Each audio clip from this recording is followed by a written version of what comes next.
Lesson 11. Hello, boys and girls. This is Aunt Fernita, and I have a wonderful story for you called Poison in the Pot.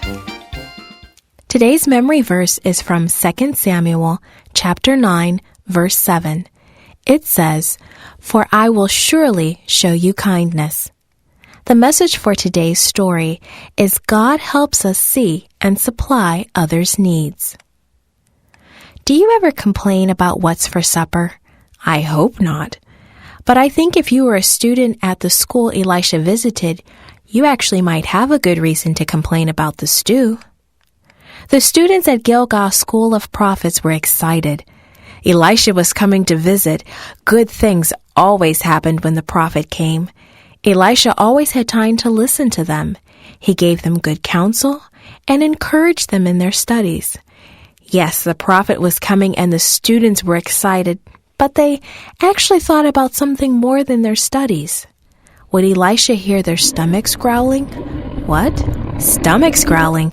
Yes, another drought in the land meant no rain, which meant little food growing, and that meant stomachs were growling with hunger.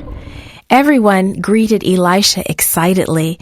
It was easy to see that the students looked forward to his visit. Elisha smiled as he listened to their chatter. But he also noticed that the students looked a bit thin and a little pale. They haven't had much food to eat, Elisha thought. He knew they needed food so they could think clearly. Elisha called to his servant, "Bring a big pot and make some stew for the students." The servant went into the field near the school. He found some things growing on a vine. He wasn't quite sure, but he thought they would do.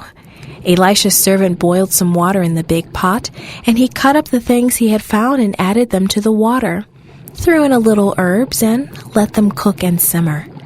The smell drifted to the students. Now their stomachs were really growling.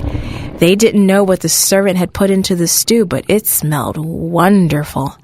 They hurried to wash their hands and to get their bowls, and soon they gathered around the big pot.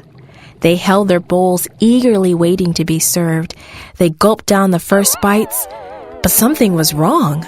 "Stop!" they shouted. "There's poison in the pot." The servant was shocked. "Poison? The plants must have been bad. Oh no, what have I done?" he worried.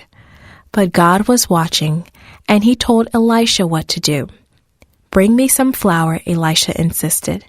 His servant hurried away and soon returned with a sack of flour. Quickly, Elisha added the flour to the pot and stirred it. He tasted the stew and then told his servant to offer it to the students again. The servant must have hesitated.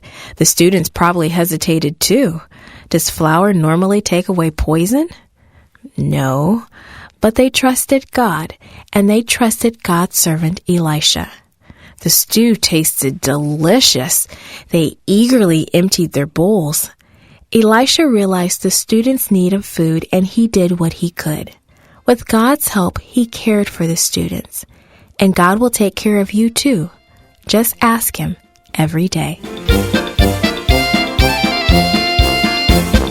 This podcast was brought to you by Studio El Piso and Gracelink.net. For more children's resources, please visit Gracelink.net.